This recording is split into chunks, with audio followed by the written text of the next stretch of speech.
Topic of this video is importance of planning.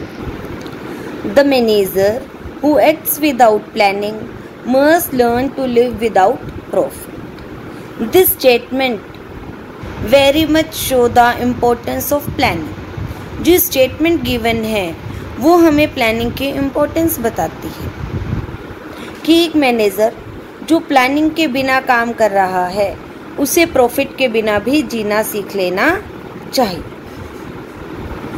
तो एक organisation के लिए उसकी ऑर्गेनाइजेशन के जीवित रहने के लिए प्रॉफिट बहुत ज़रूरी है, और अगर कोई प्लानिंग नहीं कर रहा तो उसके पास प्रॉफिट भी नहीं होंगे। तो इस तरह से ये स्टेटमेंट आपको इम्पोर्टेंस ऑफ प्लानिंग बताती है। अब कुछ पॉइंट्स करेंगे इम्पोर्टेंस ऑफ प्लानिंग के बारे में। First, planning provide direction.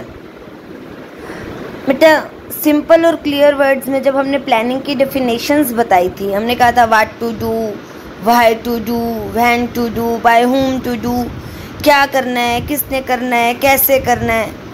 तो जब सीधी सरल भाषा में हमें भविष्य के लिए हमने प्लानिंग कर ली है तो उद्देश्यों को प्राप्त करना बहुत आसान हो गया यहाँ पे, और ये हमें डायरेक्शंस देता है कि किस तरह से हम अपने एम्प्लॉयज़ को डायरेक्शन दें ताकि हम अपने उद्देश्यों को जल्दी से प्राप्त कर सकें। फॉर एग्ज़ाम्पल, अगर किसी कंपनी ने सेल टारगेट फिक्स किया है कि हमारी सेल इतनी होनी चाहिए, तो उसके लिए सभी डिपार्टमेंट्स को भी अलग से डायरेक्शंस देनी होंगी। Planning reduce the risk uncertainty. Planning is always done for future and future is uncertain. With the help of planning, possible changes in future are anticipated and various activities are planned in the best possible way. मतलब हम future के बारे में पहले से environment का estimate लगा के ही प्लानिंग करते हैं, जिससे हम फ्यूचर की अनसर्टेनिटीज़ को ख़त्म तो नहीं कर सकते पर मिनिमाइज कर सकते हैं।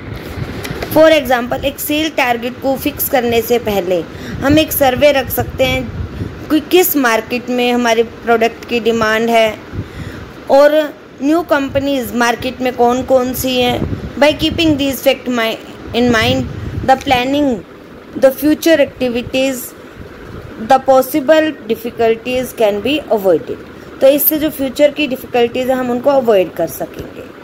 Planning reduce overlapping and wasteful activities. Planning में जब पहले से ये डिसीजन हो गया कि कौन सा काम किस व्यक्ति द्वारा किया जाना है, तो पहले तो काम को पार्ट्स में बांटा था, तो इससे काम का जो डिसऑर्डर और सस्पेंशन है वो ख़त्म हो जाएगा और सभी काम समय पर पूरे हो सकेंगे। For example, if it is decided in a particular amount of money will be required in a particular month, कि हमें इस मंथ में इतना पैसा चाहिए, तो जो फाइनेंस मैनेजर है वो इसे टाइम पे अरेंज कर सकेगा। In the absence of this information the amount of money can be more और less than requirement in that particular month. Both this situations are undesirable. दोनों ही सिचुएशन ठीक नहीं है, तो इसीलिए पहले से ही प्लानिंग करने से आपकी ओवरलैपिंग और वेस्टफुल एक्टिविटीज़ ख़त्म हो जाती है। Planning promotes innovative ideas.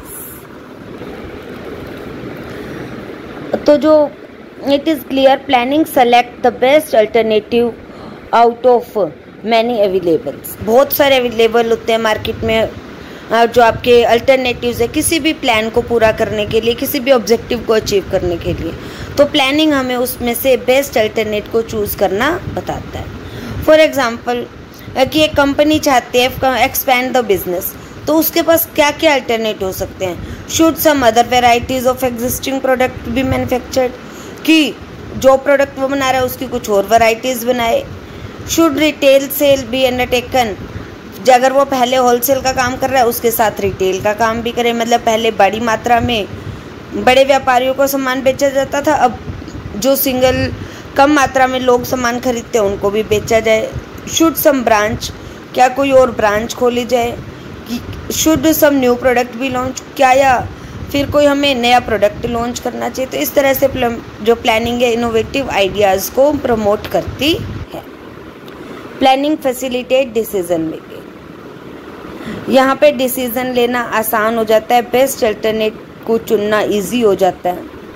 Planning establish standard of controlling by determining the objective of organisation through planning all the people working in organisation. जब हमें क्लियर है कि ऑब्जेक्टिव क्या है और हर व्यक्ति को पता है कि व्हेन व्हाट हाउ कैसे काम को करना है, किसने करना है, कब करना है, then standard are laid down about their work.